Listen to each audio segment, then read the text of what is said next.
बिस्मिल्लाहिर्रहमानिर्रहीम। अस्सलाम वालेकुम जी। तो जैसे कि हमारा टॉपिक चल रहा है यूटीआई, तो उसमें मैं आपको काफ़ी सारी चीज़ें बता चुका हूँ। अब चलता हूँ मैं उनके इलाज की तरफ या मैनेजमेंट की तरफ, जो आप अपने घर में या ये वीडियो देखने के बाद थोड़ा बहुत आप कर सकेंगे।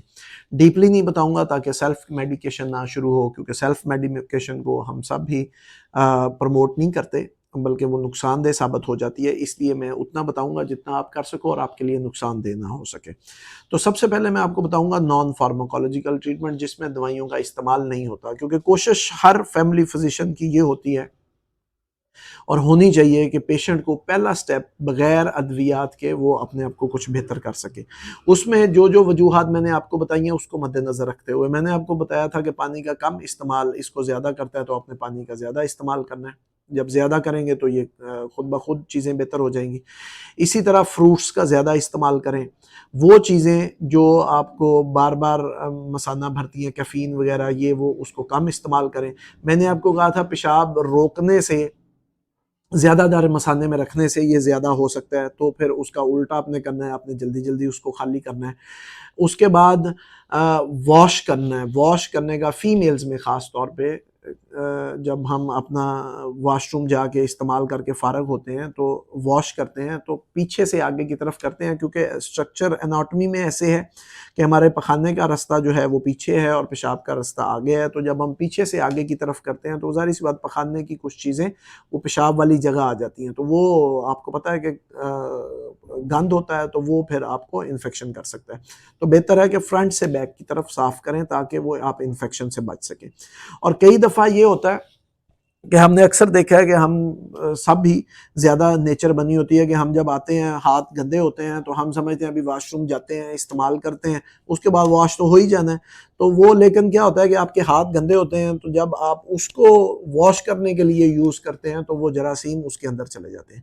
तो बेहतर ये है जिनको बार बार हो रहा है, बल्कि तो सबको ये करना चाहिए, लेकिन जिनको बार बार हो रहा है उनके लिए ये ख़ास तौर पे है कि वो वॉशरूम जाने से पहले भी हैंड वॉश करें, ठीक है? उसके बाद ये टाइट कपड़ों पहनने की वजह से, टाइट क्लोथिंग, अंडरवियर्स वगैरह, अंडरगारमेंट्स पहनने की वजह से भी ज़्यादा होता है, तो उसको भी थोड़ा लूज़ पहने, लूज़ फिट में पहने, ठीक है? ये सारी चीज़ों का आपने ख्याल करना है, इससे आपका कम से कम नॉन फार्माकोलॉजिकली कुछ बेहतरी हो जाएगी। उसके बाद जो छोटी-मोटी सिम्प्टोमेटिक ट्रीटमेंट है, क्योंकि जो अलामात आ गई हैं, मतलब फॉर एग्ज़ाम्पल दर्द हो गया है, पेशाब में जलन हो गई है, उसके लिए क्या है? उसके लिए आम सिरप मिलता है सिट्रॉल का, बड़ा फ़ेमस है। जिन लोगों को ये रहता है, तक मेरा ख़्याल है सब इस्तेमाल करते हैं। वो क्या करता है, आपके पेशाब की थोड़ा अल्कलाइन कर देता है, तो उसकी तेज़ाबियत को थोड़ा कम कर देता है। तो वो आपने इस्तेमाल करना है 2 चम्मच सुबह, दोपहर, शाम, 3 से 4 औंस पानी में मिला के। वो 3 से 4 औंस पानी तकरीबन हाफ़ ग्लास से थोड़ा ज़्यादा होता है, उसमें डाल के आपने करना है। तकरीबन 100-120 ml बनता है, हाफ ग्लास आप कह सकते हैं, उसमें मिक्स करके पिएं। दर्द के लिए आपने आइबुप्रोफेन लेना है। जो लोगों को स्टमक का मसला नहीं है, वो तो इजीली यूज़ कर सकते हैं। इसका डबल फ़ायदा है कि ये जो इन्फ्लेमेशन हो जाती है, मतलब जिसको हम सोज़श कहते हैं, उसको भी कम कर देता है, ठीक है? वरना फिर बेस्ट है बस्कोपान वगैरह, उसमें पैरासिटामोल भी होती है। आम बस्कोपान है, वो मसल को रिलैक्स भी कर देता है और पेन से भी रिलीफ करता है। हल्का-फुल्का फ़ीवर हो रहा हो, क्योंकि उसमें पैरासिटामोल होती है, तो वो भी फ़ायदा दे देता है। ठीक है, 2 चीज़ें ये मैंने बता दी, क्योंकि फिर ओवर एक्टिव हुआ होता है ब्लैडर, उसको कम करने के लिए उसके लिए भी मेडिसिन की ज़रूरत है, जो कि मैं अब यहाँ पे एडवाइस नहीं करूँगा, क्योंकि यहाँ करूँगा तो फिर सेल्फ मेडिकेशन के लिए नुकसानदेह। वो उससे जब रिलैक्स हो जाता है ब्लैडर ज़रा। अब आ जाते हैं असल इलाज की तरफ। ये जो मैंने पहले आपको बताया, ये था सिम्प्टोमेटिक, मतलब जो अलामात हैं उसका इलाज, कि दर्द है उसका इलाज, पेशाब जलन आ रही है या तंगी से आ रहा है तो उसका इलाज। अब जो असल इलाज है, क्योंकि इन्फेक्शन है, तो असल इलाज है एंटीबायोटिक्स। तो एंटीबायोटिक्स में मज़े की बात ये है कि हमारे इतना गलतुल-आम है कि जिसको भी यूटीआई हो तो हम फुल पावरफुल एंटीबायोटिक्स देते हैं, जो कि गलत है। जैसे कि मैंने आपको बताया कि अनकॉम्प्लिकेटेड है, जो आम है, मतलब फॉर एग्जांपल जो बच्चा लेने वाली उम्र है औरतों की, उसमें हो जाए, कोई अलामत ना हो, वैसे हो रहा हो, तो उसमें हमने क्या करना है, सिंपल आम सस्ती सेप्ट्रान जिस तरह होती है, या सेप्ट्रान डीएस, इससे भी इलाज मुमकिन है। आम एंटीबायोटिक से इलाज मुमकिन है। एमॉक्सल बड़ी सस्ती है, ऑगमेंटन जो है साल्ट, वो बड़ा सस्ता है। इनसे भी उसका इलाज मुमकिन है, और सिर्फ 1 वीक के लिए, लंबा चौड़ा नहीं। कैसे लेनी है आपने खुद नहीं लेनी, क्या डोजेज है मैं यहाँ नहीं बताऊंगा। कोई भी जो भी आपके नियर डॉक्टर्स हैं उनके पास जाएं, अपना बताएं। आपको पता इसलिए होना चाहिए कि आप बिला वजह स्ट्रॉन्ग मेडिसिन ना खाएं।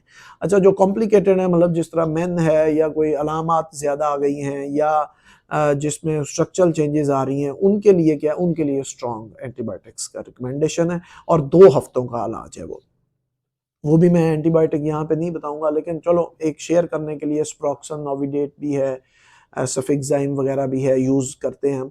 तो वो डॉक्टर की सुजेशन से, मैं बार बार कह रहा हूँ, डॉक्टर की एडवाइस से आपने इस्तेमाल करनी है, ठीक है। इसके आगे और रिकरेंट किसी को हो जाता है, बार बार पेशाब होता, बार बार इन्फेक्शन हो रहा होता है, सॉरी, बार बार इन्फेक्शन मतलब साल में 3 बार जिसको बार बार हो रहा है, उसको हमने क्या करना है, सिंपल। हम ये करते हैं कि 2-2 हफ्तों का बार बार हो गया तो 2-2 हफ्तों की स्ट्रांग मेडिसिन लेते हैं, घर जाते हैं, फिर हो जाता है, फिर 2 हफ्तों की स्ट्रांग लेते हैं, उसका कोई फायदा नहीं हो रहा होता, और एंटीबायोटिक्स भी आप हैवी ले रहे होते हैं। तो जिसको बार बार हो रहा है, रिकरेंट यूटीआई है, वो पहली तो अलामत उसकी है कि वो 1 साल में 3 बार हुआ हो, 3 एपिसोड्स उसके हुए हो। तो आपने क्या करना है, सिंपल आम गोली सेप्ट्रान जिस तरह है, सेप्ट्रान है, उसको लो डोज, इलाज वाली डोज भी नहीं, लो डोज 1 गोली 6 महीने के लिए इस्तेमाल करनी है लगातार। हाँ, दरमियान में कहीं आपको उसकी अलामत आ जाती हैं, सवेयर हो जाता है, कॉम्प्लिकेटेड आ जाता है, तो फिर 2 वीक के लिए आपने पावरफुल एंटीबायोटिक्स लेनी है। तो ये मेरे ख्याल में मैं आपको बता दिया है कि कैसे आपने इलाज करना है। इस तीनों वीडियोस को आप तरतीब से देखेंगे तो मेरा ख्याल है मैं आपको बता चुका हूँ कि ये कैसे होता है, क्या अलामत होती हैं, लैब्स आपको कौन सी कम से कम करानी चाहिए, आपको किस हालत में खुद आप थोड़ा बहुत इलाज कर सकते हैं, क्या आपने नॉन फार्माकोलॉजिकल अपनी ज़िंदगी में चेंजेस लानी है, क्या मेडिसिन है, कहाँ आम एंटीबायोटिक इस्तेमाल करनी है, और कहाँ थोड़ी सी ताकतवर मेडिसिन इस्तेमाल करनी है। मेरा ख्याल है कि इसमें मैंने काफ़ी ब्रीफली आपको बता दिया है। आम मरीज़ों को इससे मुझे यकीन है इंशाअल्लाह ताला ज़रूर फ़ायदा होगा, और मज़ीद बीमारियों को समझने के लिए, अपने लिए, अपने महल्ले, अपने रिश्तेदारों के लिए, अपने भाइयों दोस्तों के लिए इस चैनल को देखते रहिए, सब्सक्राइब करें, इसको देखें, शेयर भी करें, इसको लाइक करें, कमेंट करें, अपनी सजेशंस भी दें, क्योंकि कोई भी इंसान मुकम्मल नहीं होता। अगर मेरी बात में, कोई समझाने में या बोलने में कोई गलती या वो होगी हो, कोई देखे तो मुझे ज़रूर बताए, इनबॉक्स कर सकता है, मैं कमेंट में कर सकता है, तो मैं इंशाल्लाह कोशिश करूँगा कि उसको बेहतर करूँ। Thank you so much.